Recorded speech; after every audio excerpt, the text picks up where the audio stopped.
Hey, what's going on, guys? It's ETA Prime back here again. Today I got my hands on an SN30 Pro and an SF30 Pro by 8Bitdo. They come out in about 5 days. They are available on Amazon, and I'll leave a link in the description.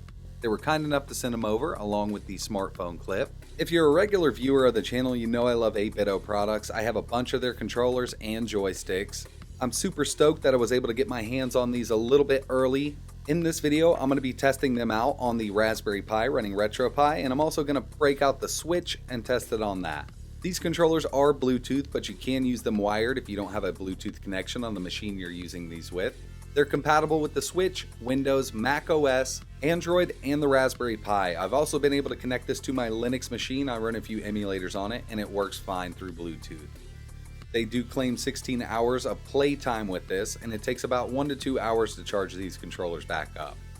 Inside of the box, you obviously get the controller. You also get a USB Type-C cable and the instruction manual. Now, you'll use the USB Type-C cable to charge the unit, or like I said, if you don't have Bluetooth, you can use it over USB. Both of these controllers internally are exactly the same. The only difference is the color scheme. On the left, we have the SN30 Pro, which is modeled after the NTSC SNES that we got over here in America. And on the right, we have the SF30 Pro, which is modeled after the Japanese Super Famicom. Now, I grew up with the American version of the SNES, and I love it. I love the color scheme. I love the way it looks. I know a lot of people don't like it. But for these controllers, I'm going more towards the SF30 because the colored buttons just set the whole controller off. I really like this one. On the bottom of the controller, there are 4 LEDs. These are indicator LEDs. When you put the controller in sync mode, they will flash, and it will let you know exactly what controller belongs to which player.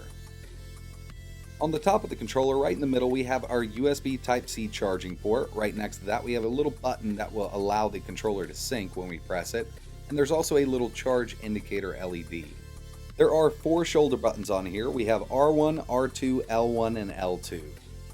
On the face of the controller, we have a D-pad, and right under the D-pad, we have a little star button. It's called the star button. We also have a left joystick, right joystick. You can press them in, and you'll get L3 and R3, just like a PS3 controller. We get Start, Select, A, B, X, Y, and we also have a home button right under B. This home button is mainly used for the Switch, but it also works for Android. The controller synced right up with my OnePlus 5. Now, the smartphone clip that I have here is sold separately. I'm not sure if there's a listing for it, but as soon as it's available, I'll leave a link in the description. Here's a look at a few other 8Bitdo controllers that I own. At the very top, we have the SF30. They also offer the N30. Now, I love this controller. The only gripe I had about it was the small, springy analog sticks. They do work great, but they take some getting used to because they're so small. Right in the middle is the SF30. This is the non-pro with no analog sticks. The only downside to this controller, no analog sticks, and it only has 2 trigger buttons. I mean, it was really made to play SNES games. Now it's time to test these things out. I'm going to be using these on my Raspberry Pi running RetroPie, and I'm also going to test them on the Nintendo Switch. So they sync right up with the Raspberry Pi. I'm running RetroPie 4.3, and there was no trouble at all. I mean, I didn't have to install any special scripts or anything like that. I just went into Bluetooth settings, set this controller up very easily. Now I'm going to show you how to set this one up here. We have the indicator lights on the bottom. What you want to do is actually press the start button first to turn the controller on, and then we're going to press the sync button. So start, and then we'll press the sync button. We should get the 4 lights flashing. I know it's hard to see here, but they are flashing. We're going to go to connect a Bluetooth device, wait a little bit, and these show up as Pro controllers. There's 2 listed here. I'll go to the one that doesn't say Pro yet. Display, yes, no. And we're synced up. So I have 2 8Bitdo controllers synced up right now. I'm just going to exit, and I need to set this one up. Just back up, press start on the controller. Go to controller configuration, and there's 2 controllers available. I'll just set this up like any other controller in RetroPie. The controllers feel great. The buttons are awesome. Now, they're not cheap feeling at all. You're going to get some of these USB controllers that just feel like crap. These are definitely not like that. I love the bigger analog sticks, and they're not as springy as the SF30 I was mentioning. It's a really nice controller. I'm going to get into some gameplay now and see how it works there. So one problem I run into with the Raspberry Pi using the same type of controller is the second player doesn't work, but these do work. As you can see, I got both controllers working here, player 1 and player 2. And I'll choose some characters with player 2. Now I'll choose my characters for my number 1 player. And we'll see how these perform together. I have seen some people say that these 8Bitdo controllers lag out when you have more than 4 players hooked up to like the Nintendo Switch.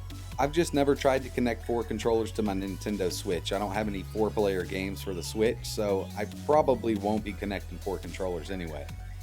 I'm definitely digging the way these controllers feel. Let's go ahead and move over to the second player so you can see that working too. So we have second player, and it works just fine. Another thing I hear about all the time on the Raspberry Pi is controller lag, controller lag, controller lag. I own about at least 25 controllers. This is not a joke. I've actually done a video on it before. I don't notice any lag at all. I'm also not hunting for it, but the big thing is I understand that we're using a Raspberry Pi to emulate these retro games. This is not original hardware. So if I do encounter a little bit of lag, I can overlook it. Now it's time to hook up the Nintendo Switch and get these synced up. So it does come with a manual and tells you how to pair it with the Nintendo Switch. It's pretty easy. You need to go to grip order. I'm just going to press start here. Make sure it's flashing. Give it a second. And they should pair with the Nintendo Switch. There's one. Now I got to wait on my other one to pair. I have them both in pairing mode. I just tapped A and they're both connected. Now in the manual it says hold Y and press start and then press the sync button. But all I did was turn the controller on with start and it started to sync to the Nintendo Switch. I'm just going to be testing out Sonic Mania with this controller here. Both of them are paired, but I only have one person here to play, so they work great with the Switch also.